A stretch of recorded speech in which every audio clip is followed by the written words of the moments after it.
जय हिंद, प्रणाम। आप सबने दो तरह के पेंशन स्कीम के बारे में सुना होगा। पहले जो हुआ करता था ओल्ड पेंशन स्कीम, और अब जो हमारे प्रधानमंत्री जी लाए हैं न्यू पेंशन स्कीम, इस दोनों के बारे में हम सबने जरूर सुना है।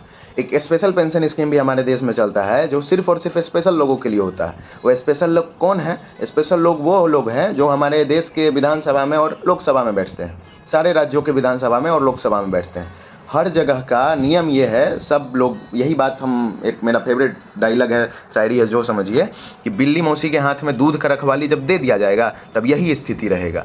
जब एक केस आया है सामने में कि तमिलनाडु के एक मिनिस्टर है वी सेंथिल बालाजी, उनको ईडी अरेस्ट कर लिया है। ईडी जो कि पैसे का गबन का मामला देखता है, इन्फोर्समेंट डायरेक्टोरेट होता है, ईडी उनको गिरफ्तार कर लिया है। ईडी उनको अब गिरफ्तार किया है। उनका गुनाह ये है कि उन्होंने लैंड फॉर जॉब स्कैम जो बिहार में हुआ था उससे मिलता जुलता scam cash for job scam किया है। मतलब कैश लिया है नौकरी देने के लिए।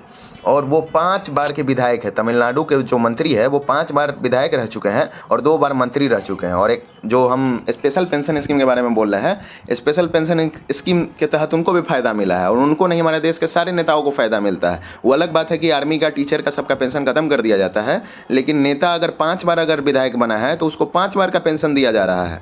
काहे पेंशन दिया जा रहा है 5 बार का, ये सवाल है मेरा सरकार से। और जैसे कि देखिए, आप लोग को ये पता होगा, अवेयर होंगे इसके बारे में कि लाख रुपए अगर आज के डेट में किसी का सैलरी है, अगर पेंशन उसको कल वो रिटायर कर जाता है तो उसको पेंशन 50,000 के अप्रोक्स मिलेगा। अमाउंट सीधा सीधा आधा हो जाता है, क्योंकि उसका रिटायरमेंट के बाद उतना ही खर्च में उसका बेसिक जो नीड है वो पूरा हो जाएगा। तो हमारे मंत्री जी लोग का, नेताजी लोग का बेसिक नीड काहे नहीं पूरा होता है? ये 5 बार पेंशन का कहाँ का नियम है? यूनिफॉर्म सिविल कोड भी ये नहीं कहता है, इक्वलिटी बिफोर लॉ भी नहीं कहता है। तो बताइए कौन कानून के तहत 5 बार आप लोग, जितना बार विधायक बनते हैं, जितना बार सांसद बनते हैं, जितना बार मंत्री बनते हैं, उतना बार का पेंशन लेते हैं? इसका जवाब दीजिए। और ये जॉब फॉर स्कैम और लैंड फॉर स्कैम, स्कैम कब तक चलते रहेगा हमारे देश में? जो लोग भी आज़ाद कराए थे हमारे देश को आज़ाद कराने में सारे धर्म के लोगों का योगदान था। और भगत सिंह आज जिंदा होते ना, सुभाष चंद्र बोस आज जिंदा होते ना, शर्म आता उनको। और सही में आप लोग के ऊपर बम मार देते भगत सिंह अगर जिंदा होते तो। ये चीज़, ये कल्पना नहीं किए होंगे। देश का तमाशा बन गया हुआ है पूरे देश का। कभी कभी हम सोचते हैं, आप लोग सोचते हैं कि नहीं बताइए, हम सोचते हैं कि ये लोग नेता सब 25-25 को हेलीकॉप्टर एक एक पार्टी का लेके एक दिन में 15-15 रैली करता है, गला सबका बच जाता है, फिर भी सब घूमते रहता है। लेकिन ये घूमने के पीछे का मकसद क्या रहता है? हम सोचे कि क्या सही में इतना देश सेवा करने का भावना है तो उसके बाद जीतने के बाद ये सब काम काहे नहीं करता है? नहीं, वो जीतता सिर्फ और सिर्फ अपना भविष्य के लिए और अपने बच्चा का भविष्य बनाने के लिए। जीतने के बाद कहाँ, चुनाव के समय बस हाथ जोड़ के आना है, उसके बाद कहाँ जनता का समस्या सुनाई देता है, ना दिखाई देता है, कुछ नहीं दिखाई देता है। तो मोदी जी से, आपसे थैंक यू है मोदी जी कि आपने बहुत बढ़िया काम किया है। ऐसे ऐसे नेता को, जो भी भ्रष्ट चल रहे हैं, ईडी इसीलिए बनाई है, जो भी भ्रष्ट लोग हैं उनको पकड़ के अंदर डालिए। और एक और विनती है मोदी जी आपसे कि आप ईमानदार हो सकते हैं, योगी जी ईमानदार हो सकते हैं, आप लोग के पास फैमिली नहीं है, आप लोग चोरी नहीं कीजिएगा, लेकिन आपके पार्टी के जितने भी सांसद हैं, जितने भी विधायक हैं, ईमानदार नहीं है सर।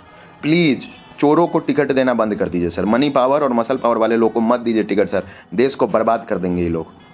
टिकट हर क्षेत्र में से, जैसे इस बार यूपीएससी 2022 में इस बार जो रिजल्ट आया है, हमारे पटना के आदित्य पांडे रैंक 48 लेकर आए हैं। वो इतने अच्छे आदमी हैं, उनको अगर बिहार कैडर दिया जाए, वैसा ऐसा आदमी डिपार्टमेंट को सुधार के रख देगा। और उनसे भी, आदित्य पांडे जी से भी, आपसे भी अनुरोध है कि 5 साल आइए बिहार कैडर में, आप अपना सेवा दीजिए, प्रयास कीजिए कि बिहार कैडर मिल जाए, फर्स्ट प्रायोरिटी लिस्ट पर डालिएगा।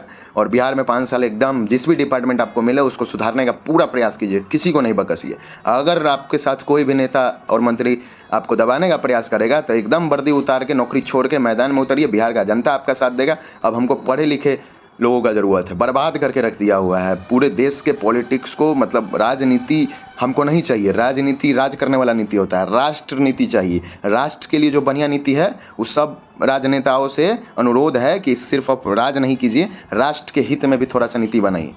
बहुत बुरा हाल है हमारे देश का, अमीर और अमीर होते जा रहा है, गरीब और गरीब हो रहा है। ऐसा ढेर सारा समस्या है। शिक्षा स्थिति खराब है, स्वास्थ्य का स्थिति खराब है, सड़क का स्थिति खराब है, मतलब रोजगार नहीं है, कहें तो क्या कहें, बहुत बुरा स्थिति।